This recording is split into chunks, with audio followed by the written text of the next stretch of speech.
My wife told me she didn't want intimacy anymore, like she was explaining a schedule change. Calm. Thoughtful. Final. I sat there at the kitchen table staring at her, waiting for some softer version of the sentence to come after it. It never did. Her name is Lauren. We'd been married 13 years by then. I was 42, she was 39, and until that night, I had been telling myself the same lie a lot of husbands tell when things start going cold at home. That it was stress. That it was work.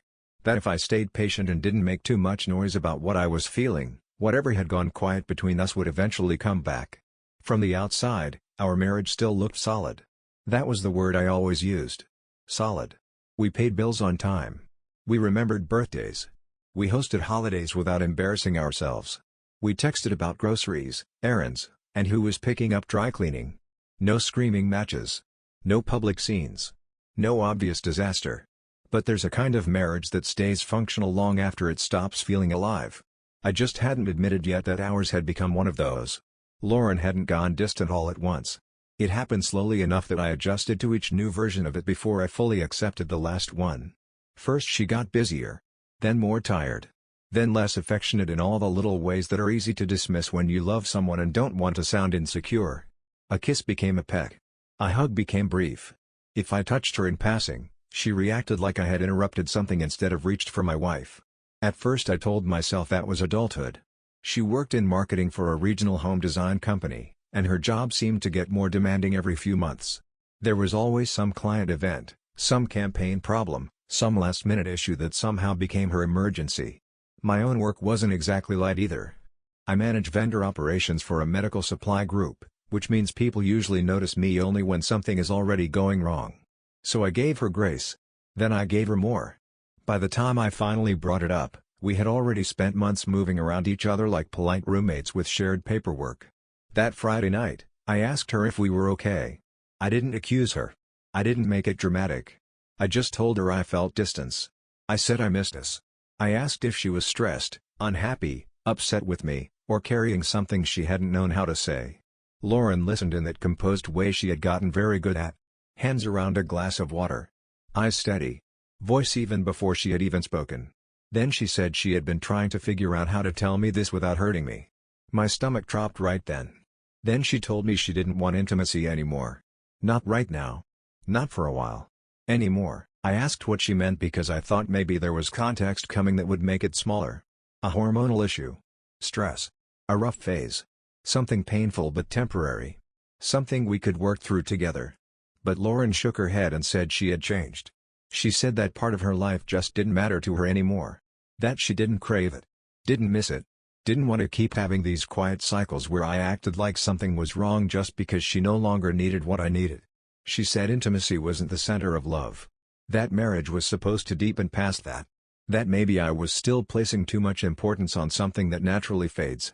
She said all of it so calmly that my hurt immediately started turning into self-doubt.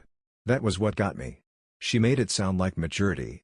Like I had two choices, accept her truth like an adult, or expose myself as shallow and needy for still wanting my own wife after 13 years. I asked if she was saying it was permanent. She looked down at the table for a second and said she didn't want to promise something she didn't feel. That was the closest thing to mercy I got. I wish I could tell you I got angry first. I didn't. I felt ashamed. Ashamed that I was still standing there wanting something she had apparently moved beyond.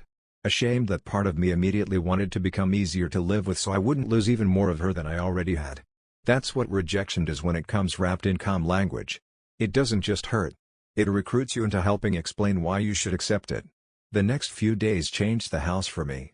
Every room seemed to hold some version of us I no longer had access to. The kitchen where she used to lean against me while I cooked. The hallway where she once pulled me back by my sleeve because I was leaving too fast and she wanted a kiss. The couch where she used to drape her legs over mine without thinking.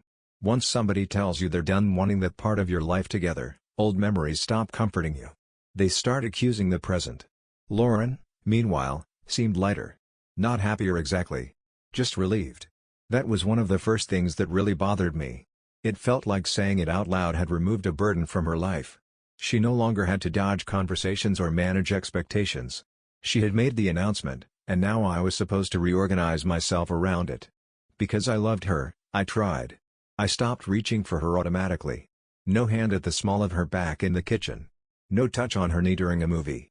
No absent-minded little gestures that used to come naturally between us. I didn't want to become the husband who made his wife feel trapped in her own home. If this was truly some deep personal shift, then the least I could do was respect it. Instead of bringing us closer, it made everything stranger. Lauren got easier around me. That sounds positive until you live inside it. She became more relaxed once I removed that whole layer of expectation from our life. More conversational. More willing to sit beside me and talk about normal things. She thanked me more. Smiled more in passing. Asked about my day with a kind of mild warmth that would have looked like improvement to anyone outside the marriage. But it wasn't closeness. It was comfort. She was more comfortable because I had stopped asking for the one part of marriage she no longer wanted to give me. That realization sat in my chest for weeks. Then Maya came over for dinner. Maya was Lauren's best friend from college. She had been in our life almost the entire marriage. She had seen us dating, seen us engaged, stood near Lauren at our wedding. Divorced now, worked in real estate, funny in an effortless way, and usually warm enough that people told her more than they meant to. Lauren invited her over one Thursday because Maya had apparently had a rough week and needed wine and company. Dinner started normally enough. Maya did most of the talking, which wasn't unusual. She complained about a difficult client, told a story about one of her neighbors, made Lauren laugh a few times in that quick, easy way I hadn't seen much at home lately. I mostly listened and tried not to think too hard about how natural Lauren still seemed capable of being when nothing personal was required of her. Then, after dinner, Maya made an offhand joke about how every married couple eventually needs a weekend away with a hotel room and no responsibilities. It was harmless. Just filler conversation. Lauren smiled faintly and said that part of life was over for her. Maya looked up too fast. It was small, but I caught it. Her eyes flicked from Lauren to me and then away again, like she had stepped onto unstable ground without meaning to. I tried to laugh it off and asked what Lauren meant by that. Lauren, completely calm, said she had already told me, she just didn't care about intimacy anymore and people put too much importance on it anyway. The room changed. Nothing dramatic. No dropped glasses. No open shock. But something tightened. Maya set down her wineglass carefully and said, a little too casually, that maybe things like that weren't always as simple as people made them sound. Lauren gave her a look. It lasted maybe a second. Quiet. Controlled. But it was enough. Maya corrected herself immediately. She said marriage was complicated and she had no business commenting on anybody else's. Then she changed the subject so quickly it only made me notice more. For the rest of the night, I couldn't stop watching her. The way she avoided my eyes for too long at a time. The way Lauren seemed slightly too composed whenever marriage came up. The way Maya, who was usually blunt to the point of being helpful, kept stopping herself before finishing certain thoughts. After she left, I asked Lauren if Maya already knew about our conversation. Lauren said of course she did. Maya was her best friend.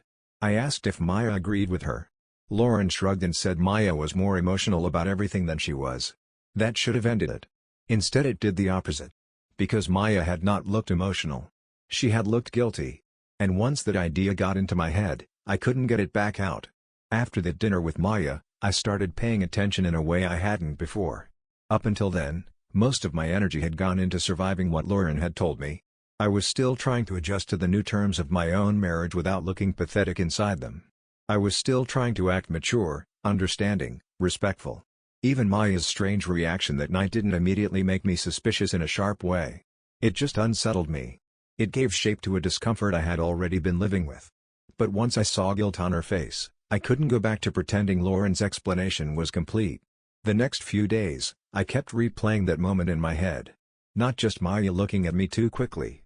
The whole sequence. Her joking about couples needing time away. Lauren saying that part of life was over for her. Maya trying to say something, then stopping when Lauren gave her that quiet look. There had been history in that exchange. Not drama exactly. Something worse. Familiarity. Like they were both standing near a truth one of them wanted buried and the other one hated being close to. I didn't bring it up again right away.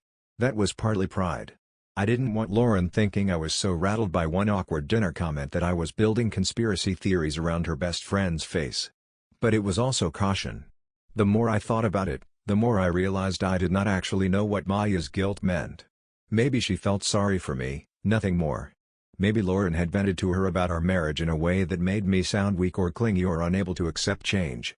Maybe Maya simply knew more about Lauren's internal life than I did, and seeing me still trying to understand it had made her uncomfortable. All of those explanations were possible. None of them made me feel better. What made it worse was that Lauren seemed unusually at ease after that dinner. Not warmer. Just lighter in her own skin. As if the announcement had settled into the furniture and she no longer had to monitor whether I was going to challenge it. Once she had defined herself as the one who had simply changed, everything else in the marriage became easier for her. We could talk. Eat dinner. Share errands. Sit in the same room. She had removed the one thing I wanted and then behaved as if that removal had solved a problem between us. That started getting under my skin more than I expected. One Tuesday night, about a week after Maya came over, Lauren stood in the kitchen talking to me while chopping vegetables for dinner. Nothing special. Just ordinary conversation about work and whether we needed to call someone about a leak under the upstairs sink. She was calm, almost pleasant. At one point she even smiled at something I said. And all I could think was, this woman is more comfortable now that I have stopped being her husband in the ways that mattered to me. That thought stayed with me. A few days later, Maya texted Lauren while we were in the living room. I only knew because Lauren was sitting beside me on the couch, phone angled away as usual, and I heard the little double buzz of a message. She looked down, read it, and her face changed for a second. Not guilty. Irritated. Then she typed something quickly and set the phone face down. I asked if Maya was okay. Lauren said yes, just being dramatic about some showing that fell through. That should have been the end of it, but her tone felt clipped in a way that made the answer sound preloaded. Not false exactly. Just too ready. Like she didn't want Maya becoming part of any conversation between us unless she could tightly control the role. That was when I started noticing how often Maya's name appeared. Not constantly. Not enough to be obvious. But enough that once I noticed it, I couldn't stop. A text here. A quick call there. A plan mentioned in passing. Lauren and Maya had always been close, so on paper none of that meant anything. What changed was the emotional texture around it. Lauren seemed slightly more guarded every time Maya came up, and Maya, for her part, started acting different around me too. The next time I saw her was at a Saturday birthday dinner for one of Lauren's cousins. Maya was there because by then she was close enough to the family that nobody questioned it. The restaurant was crowded, loud, and full of that forced cheer big family tables generate when half the people present barely know why they were invited. Lauren looked good that night. More effort in her hair, better makeup than usual, a fitted black blouse I had not seen in a while. I noticed all of that immediately because for someone who supposedly no longer cared about intimacy or that whole side of life, she had not exactly stopped caring about how she was seen. Again, I told myself that didn't mean anything. People can want to look good without cheating. They can change internally without becoming sloppy. I knew that. But when you're starving emotionally, every sign of energy becomes suspicious simply because you know how little of it makes its way home. At dinner, Maya sat almost directly across from me. She was funny, engaged, socially effortless, all the things she usually was.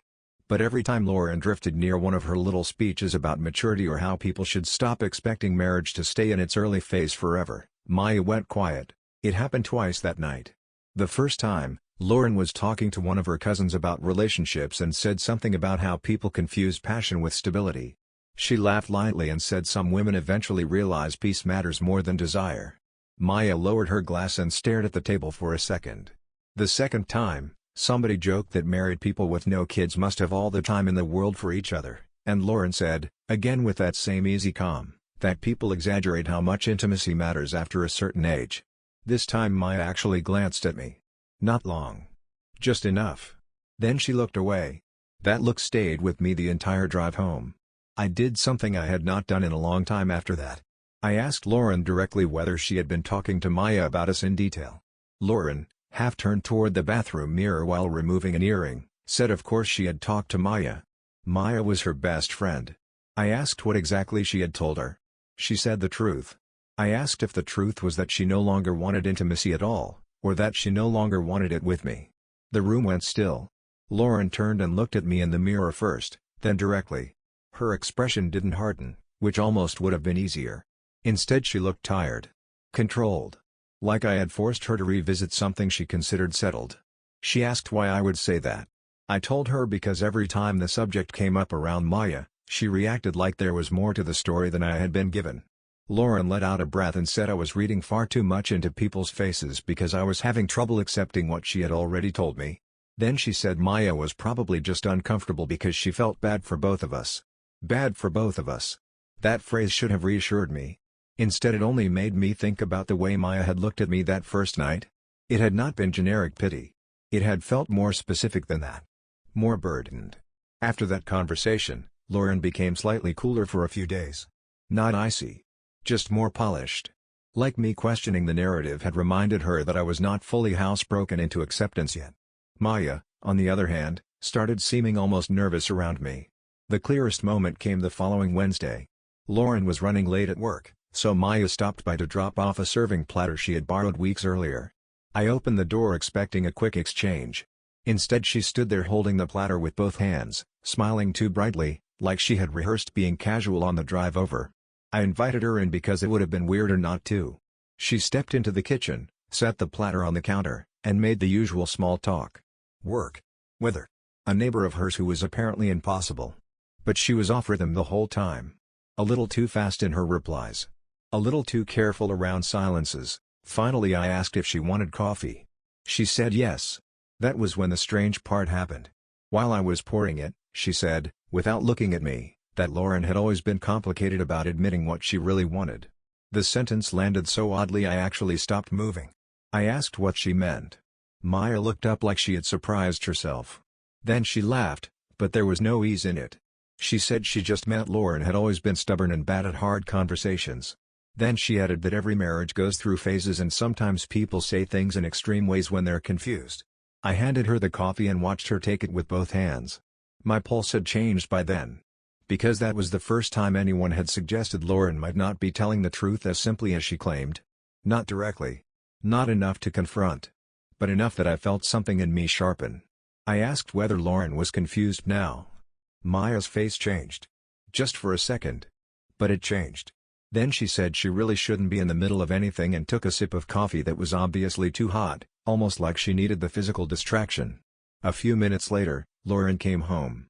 The second she walked in and saw Maya standing in the kitchen with me, the whole room shifted. Not dramatically. No accusation. No tension obvious enough for anyone else to name. But I saw Lauren's eyes move from Maya to me and then back again with immediate assessment, like she was checking for damage. Maya left within 5 minutes. Lauren asked what that had been about. I said Maya dropped off the platter and stayed for coffee. Lauren nodded and said Maya had a tendency to overstay simple errands when she was avoiding her own apartment. Again, maybe true. But as Lauren turned away to set down her bag, I noticed something else. She looked irritated. Not with Maya in general. With Maya having been alone with me. That night I lay awake longer than usual, staring at the ceiling and replaying every version of the same ugly possibility. Maybe Maya knew Lauren was unhappy before I did. Maybe Maya knew Lauren was lying. Maybe Maya was the only weak point in a story Lauren expected me to accept because she thought it sounded mature enough to end the conversation forever. Whatever it was, I knew one thing by then. Lauren's declaration had stopped feeling like honesty. It was starting to feel like cover. And the more Maya tried not to expose it, the more obvious it became that there was something there to hide. I stopped asking Lauren direct questions after that. Not because I felt reassured. Because I finally understood that every time I brought her uncertainty, she handed me back language. Calm language. Mature language. Language designed to make me feel like the unstable part of the situation was my reaction to it, not whatever had caused it in the first place. So I got quieter. And once I got quieter, I started seeing more. The first thing I noticed was that Lauren's story only ever existed in broad terms.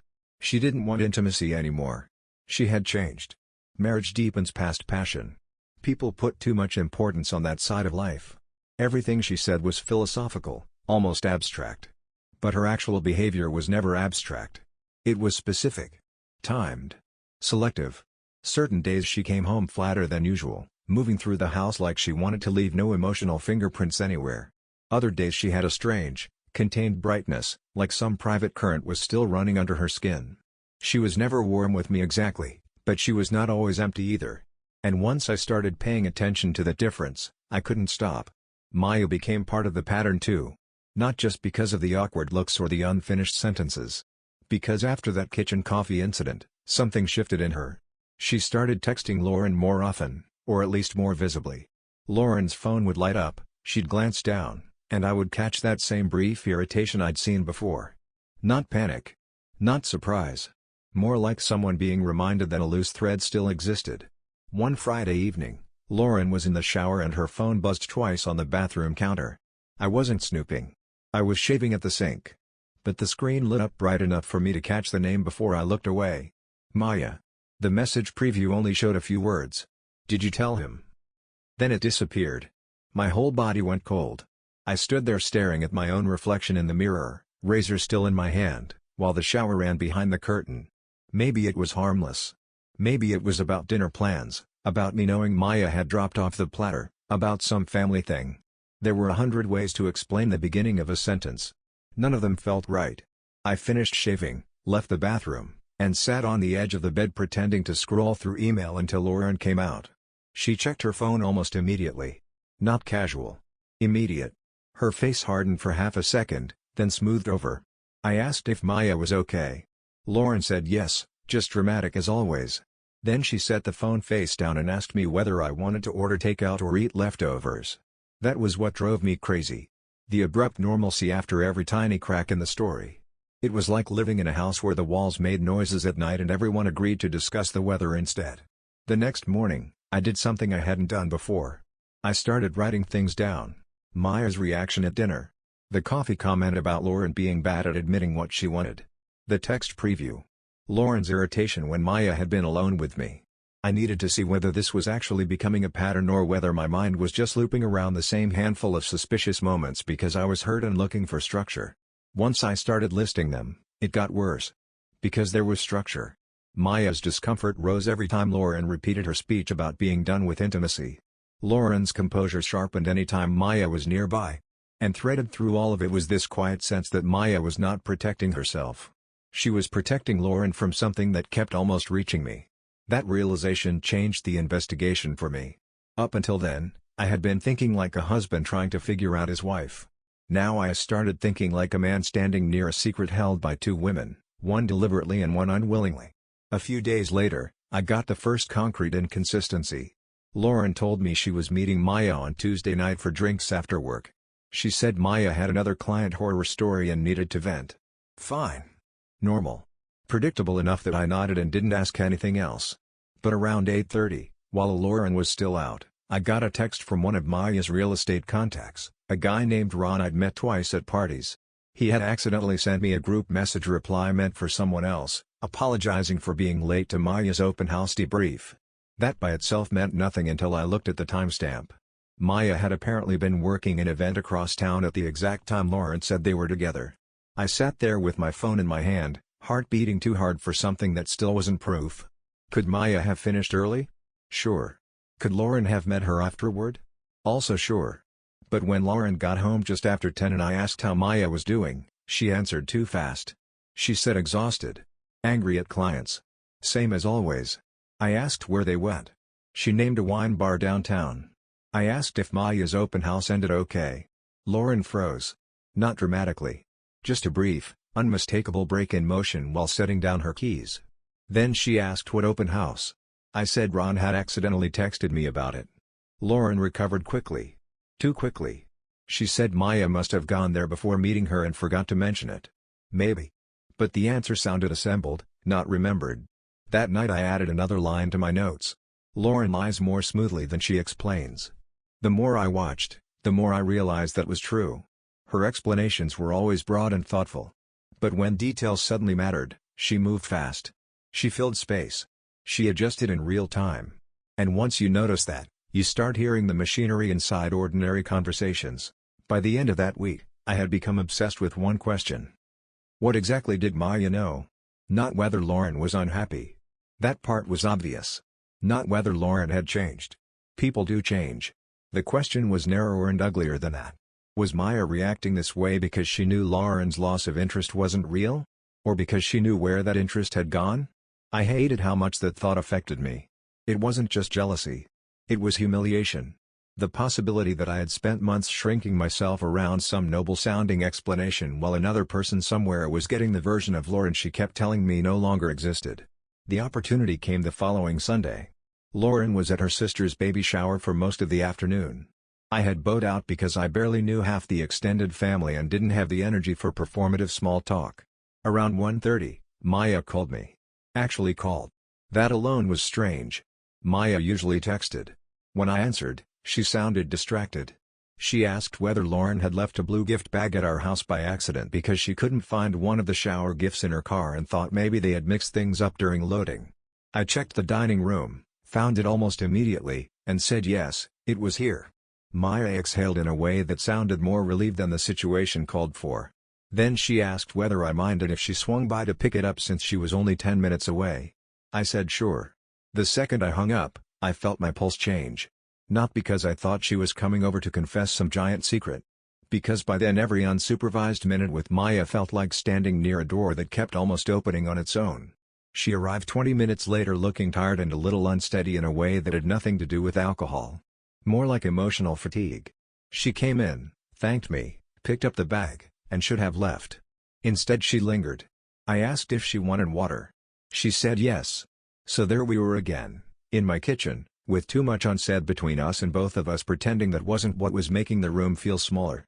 Maya took the glass from me and said Lauren had told her things had been tense lately. I said tense was one word for it. She looked down at the counter and nodded. Then I asked the question I had been carrying around for days. I asked whether Lauren had really told her the whole story. Maya closed her eyes for half a second. That was the strongest reaction I'd gotten from anyone so far. When she opened them, she said she was not the right person to be talking to about my marriage. I said I wasn't asking her to narrate my marriage. I was asking whether I was the only person still treating Lauren's explanation like the truth. Maya gripped the glass tighter. Then she said something that made the hair rise on my arms. She said, very quietly, that sometimes people say never when what they really mean is not here. I stared at her. She looked like she regretted the sentence before it had even fully left her mouth. I asked what that meant.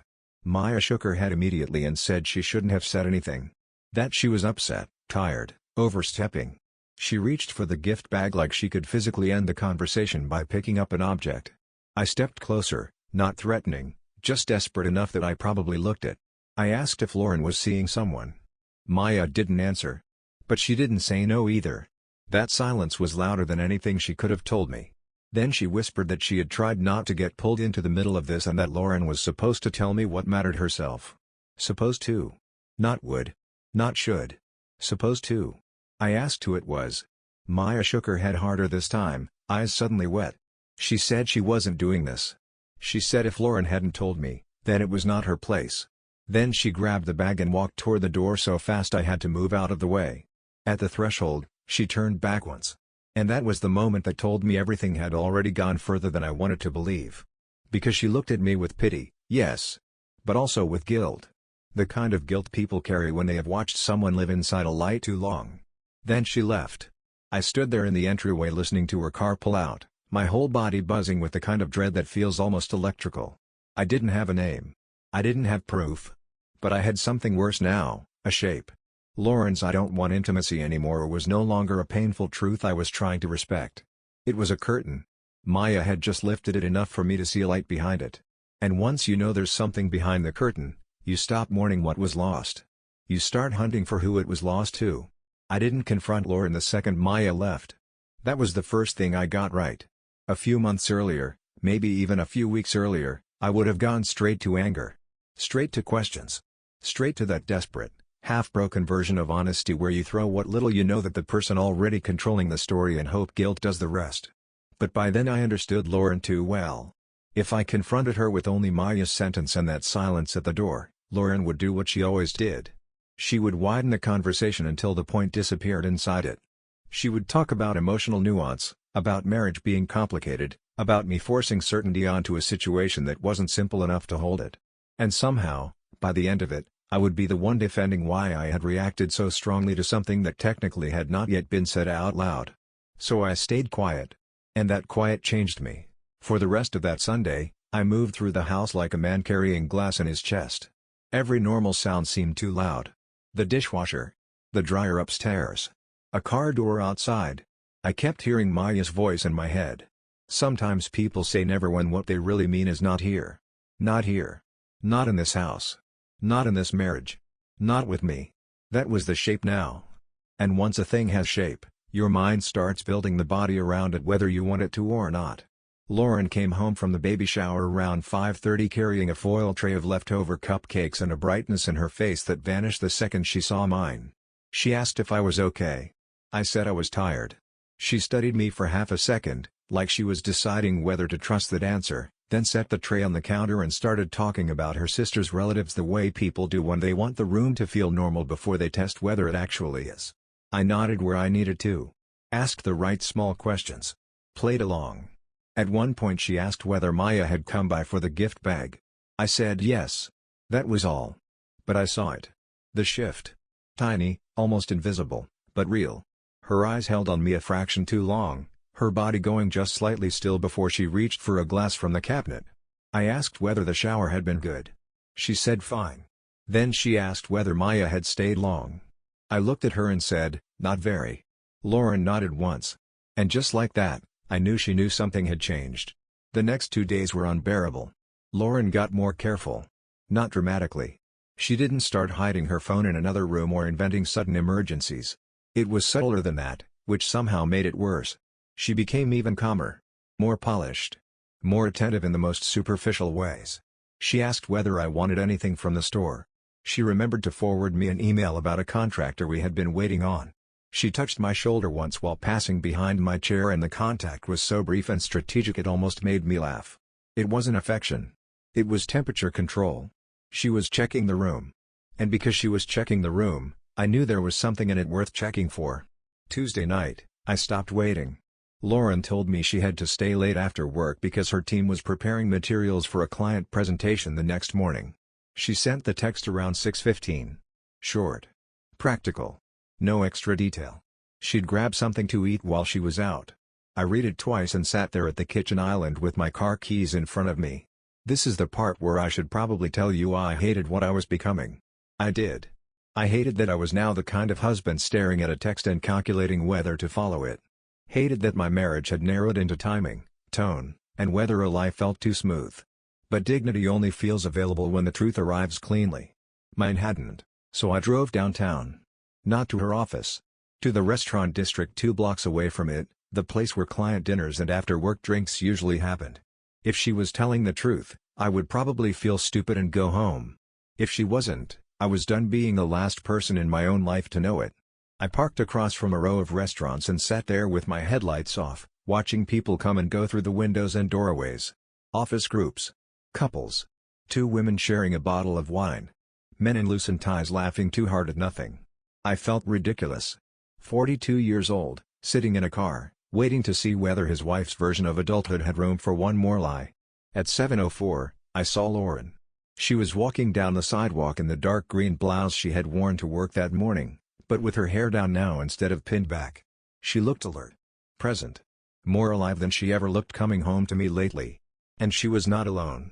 The man beside her was tall, maybe mid-40s, dark jacket, easy posture. Not flashy. Not movie handsome. Just familiar enough in his comfort near her that I knew immediately this was not a first meeting, not a random colleague, not a harmless dinner after a long day. They walked close without touching, but there was already the kind of established distance between them that only exists after the line has been crossed somewhere else. Then Lauren looked up at him and smiled. That smile hit harder than seeing the man. Because I knew it. It was the same smile that had been missing from my house for months. The quick, unguarded one. The one that made her look lighter, younger, less defended. The one she had replaced with thoughtful patience whenever she spoke to me about growth and change and how marriage evolves. I sat there frozen while they stopped outside a restaurant with warm lighting and dark windows. He touched the small of her back to guide her through the door. She didn't flinch. Didn't tense. Didn't look pressured. That was the real reveal. Not just that there was another man. That the woman who had made my touch sound like a burden moved into his like it was natural. I don't remember getting out of the car. One second I was gripping the steering wheel, and the next I was already crossing the street with that strange coldness people mistake for calm. I wasn't calm. I was just beyond the point where feeling came in one piece. The hostess looked up when I stepped inside, but I barely registered her. I saw Lauren and the man immediately, halfway back in a corner booth, leaning toward each other over drinks they had clearly already started. Lauren looked up first. And I will remember that change in her face for the rest of my life. First confusion. Then recognition. Then that bloodless, Total shock people get when the private world they built without your consent suddenly has to survive public light. The man turned, saw me, and leaned back slightly, not guilty yet, just instantly aware. I walked to the table and stopped. Nobody spoke for a second. Then I asked Lauren, quietly, whether this was the client presentation. Her face lost the rest of its color. She said my name like she was trying to lower the temperature of the room just by saying it softly. The man looked at her, then at me, then down at the table. He already understood enough. I asked if he was the reason she didn't want intimacy anymore. Lauren said it wasn't that simple. Of course she did. That was always the first line. Complexity is smoke. I looked at the man and asked if he knew she was married. He opened his mouth, but Lauren cut in too fast, saying we should talk outside. That told me plenty by itself. I asked her whether Maya knew about him. That landed. Not because it was loud or dramatic. Because for the first time since I had arrived, Lauren had no immediate answer. Her silence told me Maya had not just suspected. She had carried this. I asked one more question then, and it was the only one I really needed answered. I asked whether she had ever actually stopped wanting intimacy. Or whether she had only stopped wanting it with me. Lauren's eyes filled right then, but I felt almost nothing watching it. After a long second, she said, I didn't know how to tell you. That was it. Not a denial. Not confusion. Not a misunderstanding. A confession wrapped in cowardice. I nodded once. Because suddenly everything made sense in the ugliest possible way. The calm speeches. The philosophy. The way she had turned my hurt into a maturity test I kept failing simply by still having it. She had not outgrown intimacy. She had relocated it. And she had used permanent-sounding language to make me accept abandonment as wisdom. I asked how long. She said a few months. The man finally said he should leave. I looked at him and said that was probably the first decent instinct anybody had shown all evening. He stood, muttered something to Lauren, and walked out without touching her. Then it was just us. Lauren started crying harder once he was gone, but even then she was trying to control the narrative. She said it had started emotionally. She said she had felt disconnected from me for a long time. She said she never meant for things to happen this way. I listened until she ran out of rehearsed explanations and hit actual silence. Then I told her the cruelest part was not that she had chosen someone else, it was that she had trained me to feel ashamed for still reaching for my own wife while she was saving that part of herself for another man. That made her cry in a different way. Realer, maybe. Too late either way. I told her I was going home. She could come back tonight if she wanted to collect things or sleep in the guest room, but I was done having my reality edited by her need to look thoughtful while laying. Then I left. She called my name once behind me. I didn't turn around. The aftermath was not cinematic. No screaming match in the parking lot. No shattered glass. No dramatic midnight confession. She came home later. Slept in the guest room. Tried to talk the next morning. I told her I had heard enough. And that was the beginning of the end. Looking back, the affair hurt. Of course it did. But what stayed with me longer was the method. Being taught to mistake erasure for maturity. Being told a need had died when really it had just moved addresses. I can survive being left. What took longer to recover from was realizing how close I came to thanking her for disappearing from my own marriage.